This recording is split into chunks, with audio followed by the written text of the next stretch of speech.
Welcome everyone to another Heart to Heart talk show.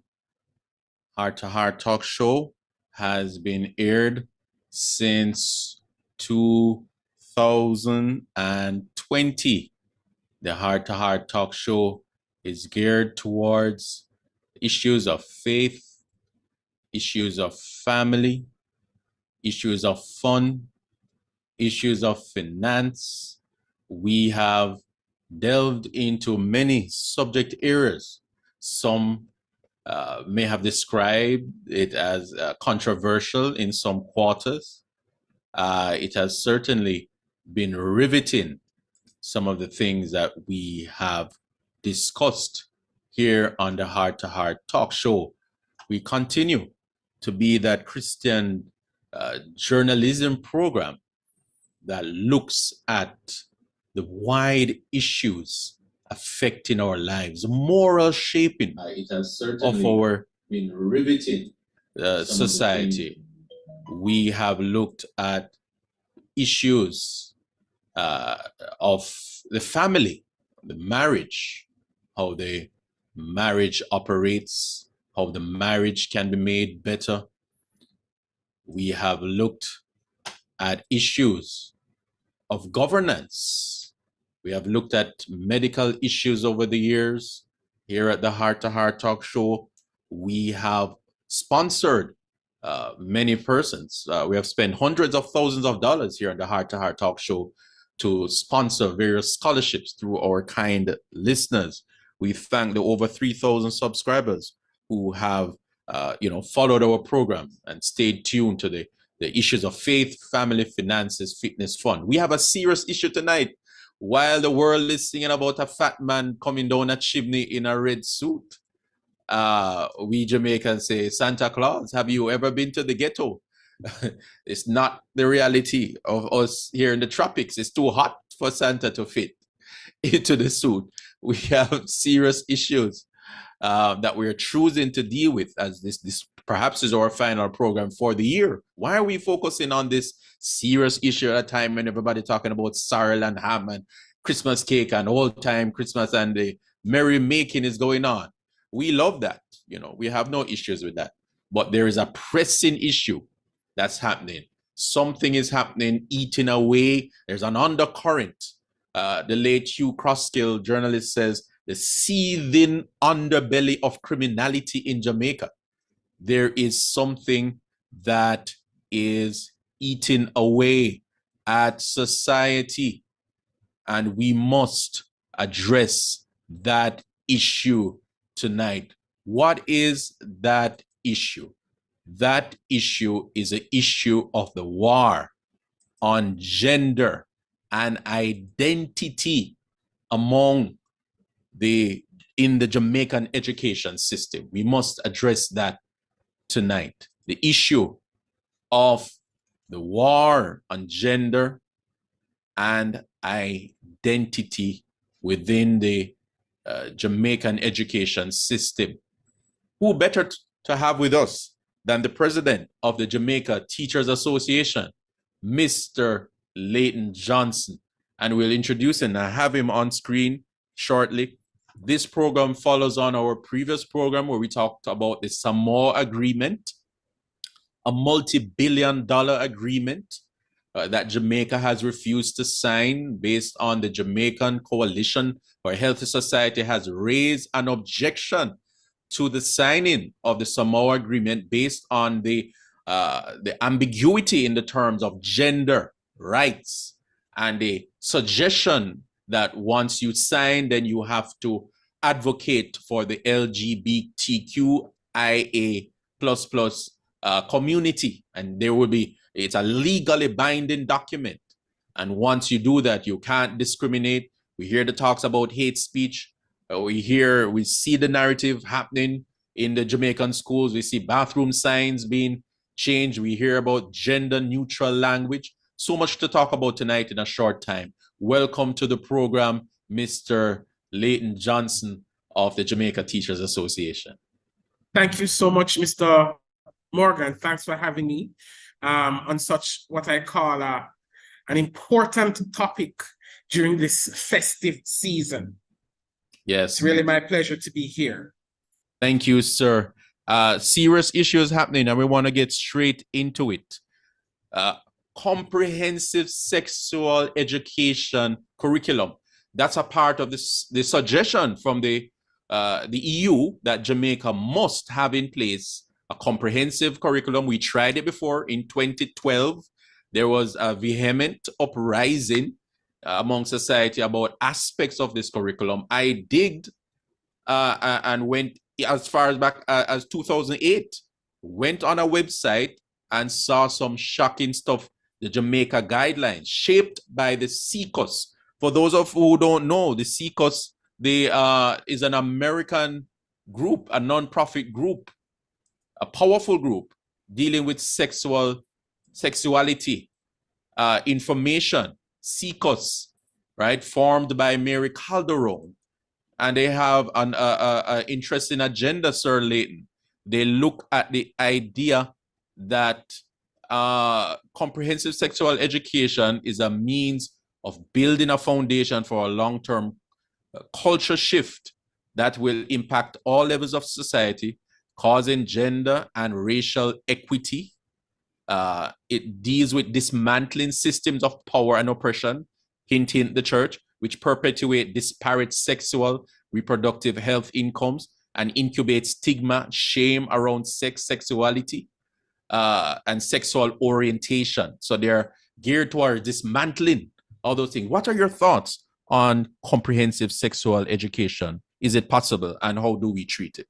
All right, thanks again, Tyrell. The fact is, as we broaden this or delve into this discussion, it must be clearly articulated that there is not an aversion to the whole matter of sex education. As a country, as a society, I believe it is necessary for us for our children to be informed about the body, to be informed about what sex is, to be engaged with the kind of information that will allow them to make informed decisions. But what is interesting for me is that as a nation, as a society, I don't think it is necessary for us to have a prescription of what our sex education should be. I don't think it is necessary for us as a nation to get ourselves to the place where we now have penned on a foreign curriculum to tell what it is that we should be teaching to our children. From a cultural perspective, Jamaica is a Christian nation. And being a Christian nation, of course, our morals are guided by the principles of the Bible. And that we say without apology, our morals are guided by the principles of the Bible. Therefore, as a nation that has a rich history, and as a nation that is struggling to define its culture, I think right here is the perfect opportunity for us to design our curriculum based on the principles of the Bible to define and create the kind of student we want to produce from our school system. And I believe now is the time for us to ensure that the kind of student we want to develop, we want to produce, is the kind of student that our culture will be able to identify, as well as our morals, which are dictated by the Bible, can identify with. So therefore, sex education, if we want to, and again, it is important for us to teach our students, our children, how to be responsible as it relates to dealing with sex, human sexuality, the whole issues surrounding sexuality, identifying with themselves, knowing who they are, identifying a specific gender as you were born, as is recorded on your birth certificate. This is what we now need to ensure is taught in our schools. This must be dictated by the principles of the Bible, because again, we are a Christian nation. And if we are promoting a culture, we're currently trying to identify a philosophy of education. I believe it is urgent and necessary for us to clearly indicate what we deem necessary and fit for our students to learn in sex education, and ensure as best as possible we stick within those parameters that are dictated by our nation's culture. I know the thinking with the UN and the CICOS is that it's ages 0 to 24. What are your thinking on when should we begin to have that talk? And what are some of the safe parameters that teachers should observe in communicating? Yeah, of course. So I guess what are the tenets of sex education?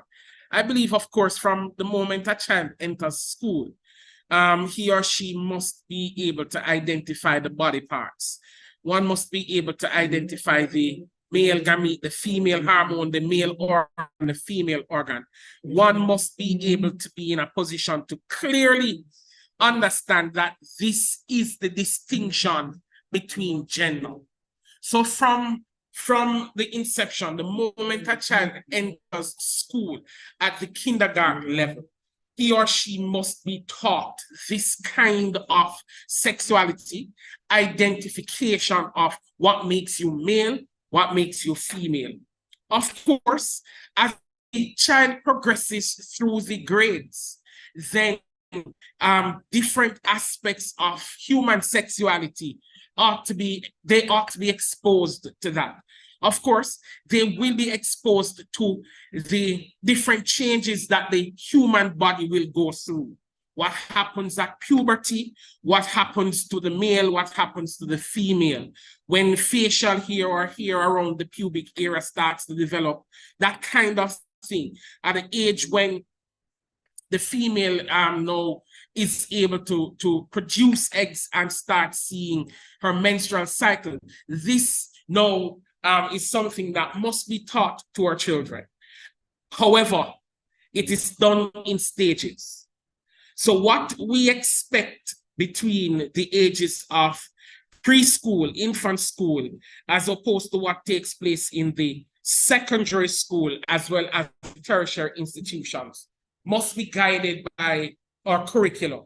We can't expect to teach the babies, the kindergarten students, how to have sex, how to protect themselves against sexually transmitted diseases as a result of sexual intercourse. No, that is not what we teach those students. But as they progress through the grades, then the content that is presented to the children at that time will be dictated by their age level, what it is that their maturity level can handle. Yes. Back to the CICOS, that powerful body in the US responsible for sexual information and education. It's designed, it says on its website, to dismantle systems of power and oppression which incubate stigma, shame around sex, sexuality, and sexual orientation. So it is saying to you directly, sir, as a Christian, that the church is a system of power and oppression. And perhaps by extension, the JTA would be systems of power and oppression in speaking out against one's sexual orientation if they go another way. So what are your thoughts on this philosophy of CICOS? And the important thing, I'm not sure if it's a philosophy or a perspective. You see, a philosophy has to be scientifically based. And the arguments that are being posited by this very powerful group simply because of the wealth that they hold is a philosophy, is a basis that does not have scientific a scientific ground, a scientific base. So based on that, it is just a perspective that they hold. Holding this perspective, of course, you know, everybody's entitled to their own opinion and a perspective.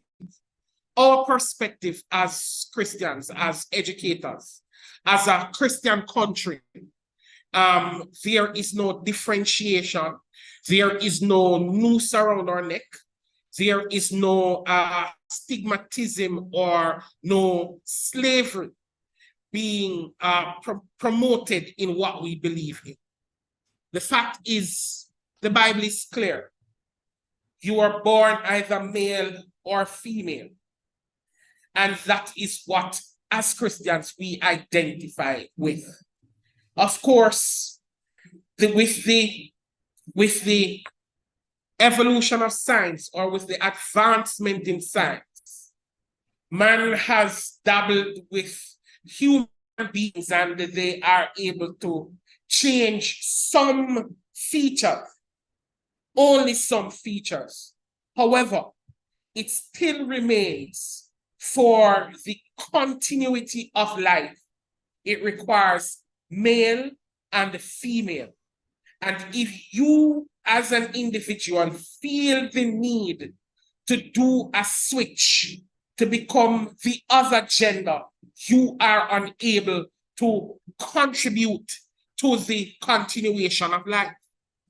So there is still that scientific base on which we stand, on which we posit our positions that dictate our frame and perspective, that there is male and female, and there is no two-way about it. It doesn't matter how you try to color or influence or advance a perspective. To date, man has still not able and will never be able to successfully do a change, a sex change, and continue and contribute to the continuity of life. It is simply not possible.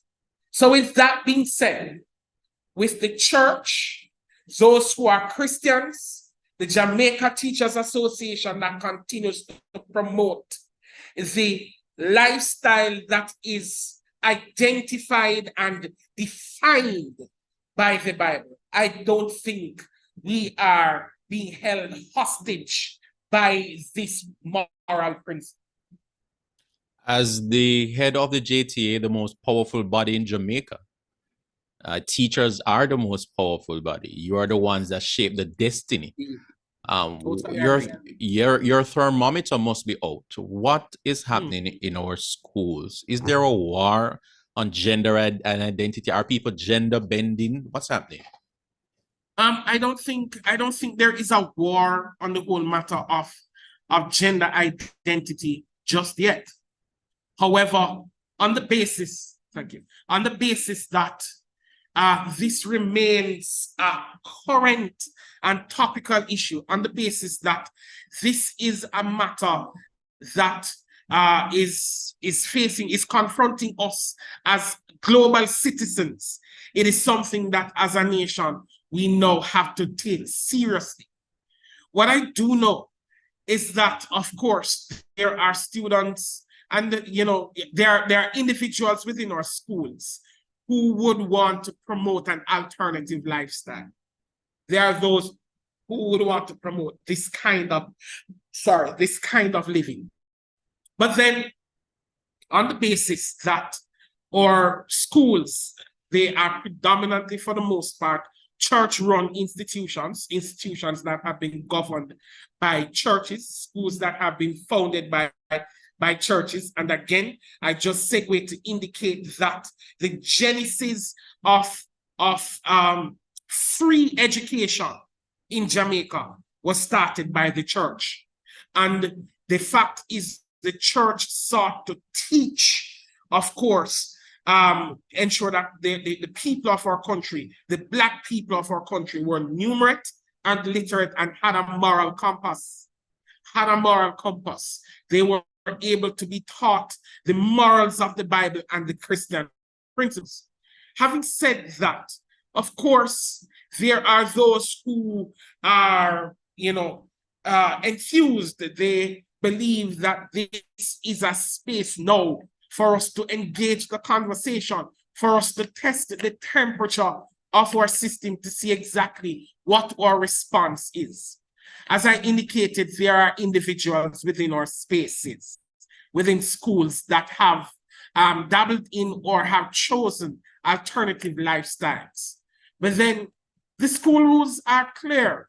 In many instances, the school rules outline unequivocally that in terms of sexual orientation and being engaged in open sexual activities, whether homosexuality or heterosexuality, whatever, the schools are clear rather on their positions that these are not to take this in the open because these are considered inappropriate for the schoolroom, inappropriate for this space. Now, in terms of inclusion, the schools, I don't believe schools, promote individuality and individualism. Schools want people to identify their talents and their potentials. Schools want individuals to identify who they are. So no education system, from my perspective, will stifle or suppress or prevent an individual from practicing a particular persuasion or sexual orientation. However, if you choose to be of this persuasion, then it ought not to be taken into the school.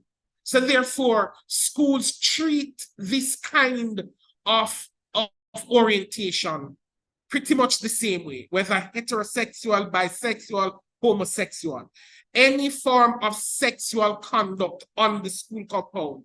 These are considered inappropriate and must be treated in accordance to the school rules, which in many instances are in accordance or in alignment with the Constitution of our country. Interesting perspective. Leighton Smith, head of the JTA. Leighton Johnson, remember? Leighton Johnson. Yeah. Did I give you a new name? Did I change your identity? Oh, no, definitely not. Still the same person. So on the topic of gender identity, I'm encouraging my listeners, viewers, to type into Google comprehensive sexuality education guidelines, and they will see informed by the CECUS model, a Jamaica document. This actually says Jamaica guidelines. You understand? So we want to run through some of these, sir, and see where these conflict with the position of the JTA by and large, or your personal perspective, whichever voice you prefer to speak. So on topic 6, they have laid out gender identity and developmental messages. This is what was developed. They came to Jamaica, partners, a part of FAMPLAN, the Jamaica Family Planning Board, some of the highest, brightest minds, America and Jamaica, and these went into influencing and shaping the curriculum. In fact, the 2012, furor that happened was material already released into the school. It's just that somebody saw it and made a point. So it's already out there, the ideology. So here they're saying, let's go to 2. Gender identity refers to a person's internal sense of being male, female, or a combination of these. What's your reaction to developmental message 2? And the fact is, again, from a Christian principle, from a Christian perspective, That's not the definition of what gender is. Gender there's a definition. It is clearly outlined. It is specific. It is specific. Male or female. There is absolutely no in between where this is concerned. And this is as it is prescribed by the Bible. This is what the dictionaries before now indicate. Of course, there's evolution in language, and there have been adjustments to definitions. But then let's clearly look at this. Look at the implications of all of this. In our school, in our country, we have schools that are gender-based. We have all schools. We have all implications. If as a nation we were to subscribe to this thinking, this now will have, we All right. have to as to what are things that must be taken into consideration. They must be taken into consideration. So the fact is, yes, we have Mr. Leighton Johnson. We have a little challenge with the internet, but we have him back with us, Sir Johnson. Just a little choppy seas that we're going through. right, so I'm not. Yes, continue. I get my internet became unstable just now. Yes. But we pray that, right. So I was making the point that if we were now to be confined to this new definition of what gender is, based on one's intuition, based on how one feels at a particular time, then this now has serious implications for how we would operate as an education sector. Yes. Indeed, it has implication for security. Can you imagine being at school? You send your daughter to school. Yes, we're having a little bit of internet challenge with Sir Johnson while it sorts itself out. Can you imagine sending your daughter to school and a young man who feels today that he's a girl goes into the bathroom with the daughter and, it becomes a peeping Tom? Welcome back, Mr. Johnson. Internet has become unstable. Yes. But yes. I'm still Yes. here. So, yes. So this issue of identity has wide-ranging implications. Gender fluidity is a dangerous. It has legal thing, if I commit a crime as a man and then I switch my identity tomorrow and say I am a female, should I stand trial? My identity has changed. And these are the conversations that we must have. And as a nation, the church and any other group, we need to continue to stand against this kind of thinking. Of course, there are those who will want to promote this modern thinking. There are those who would indicate that our position perhaps is archaic and outdated and does not have a basis. But I will continue to promote the thinking that as a nation, we are a Christian nation, and it is the Bible that dictates or defines our overall morality and our operations. Our definition comes from the Bible, and we will stand on that. I don't believe at this point, Jamaica is at the place where we can accept the repercussions of allowing this kind of thinking to become the modes of operation in our nation. I don't believe we are at the place where we can handle the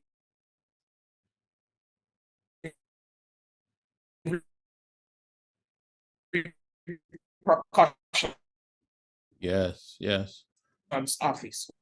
yes. Let's continue as an offshoot of the subject of gender and identity. We see again the UN. This is the UN Gender Inclusive Language Guidelines. You can type this into Google, folks, and it will come up. It gives specific criteria how we should treat with things. It says use non-discriminatory language, make gender visible when it is relevant for communication. Do not make gender visible when it is not relevant for communication. In fact, we have seen in the news that a teacher got in trouble for addressing the class by their proper gender tied to the sex of it. So, for example, boys, good morning, girls, got into trouble because now the pronouns are offensive. They want to take out the his, the her, the he, the she, make it gender neutral so that there is no, offense. We are living in serious times. We are living in serious times, and we have lost Mr. Smith, Mr. Leighton Johnson, rather, temporarily. We have a few guests who are just listening in. You can feel free to raise your hands and to let your voices be heard. My guests who are on, just use your raised hand if you wish to let your voices be heard while I continue to flesh out these ideas that are here about gender. Feel free, Alicia, Stephanie, and Paulette, as we work through the Jamaica guidelines. Let me bring it back on screen. The Jamaica guidelines here for comprehensive sexuality education, delivered around 2008. And it speaks and it says to us, biological gender and sex and gender identity are the same for most people. It's an observation. But then it continues to say some people's gender identity differs from their biological sex. Wow. People's gender identity differs from their biological sex. How could a group formed by Mary Calderon, that's the SICUS, the Sexuality Information Powerful Body, it's a non-profit body in the US, she decided to move away from the kind of cultural norms and shapes definition to a more scientific approach to gender and human sexuality. And now this scientifically based institute is telling us that we can separate gender and sex. How do you separate gender and sex? You're born a male or you're born a female. Yes, you have people who are born. There's a little level of ambiguity. It's a very rare phenomenon, hermaphrodites. All right. But for the most part, everybody is born with a distinct sex, male or female. And it's logical that it would follow that my role and path in life, my gender role, would be tied to my sex. Because now, as a woman, you're going to give birth to babies. You're going to be the nourisher, the nurturer. As a man, you are the provider, right? You are the protector. You're the one that plants the seed, and we have the family growing up. Those are gender roles and norms tied to sex. How is it that this intellectual body, these are brilliant people, right? These are accomplished people, and they have liaised with people, the Jamaica National Family Planning Board, the FAM plan. You're talking about doctors who were a part of this task force. There's a Jamaica task force that dealt with implementing this sexuality education from far back as 2008, maybe even further back from 1996. Right. So this is what they're putting into the schools. These are lessons to inform the lesson plans of you teachers.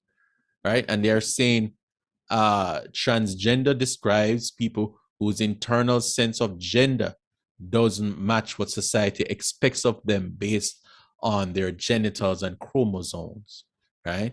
And they refer to it as a general term to describe many different identities that exist, all right, such as transsexual, drag king, drag queen, cross dresser, gender bender, shim, borderline. All right, these are the folks that CECUS is saying we need to protect. These are the things also that the Samoa Agreement will protect those who identify.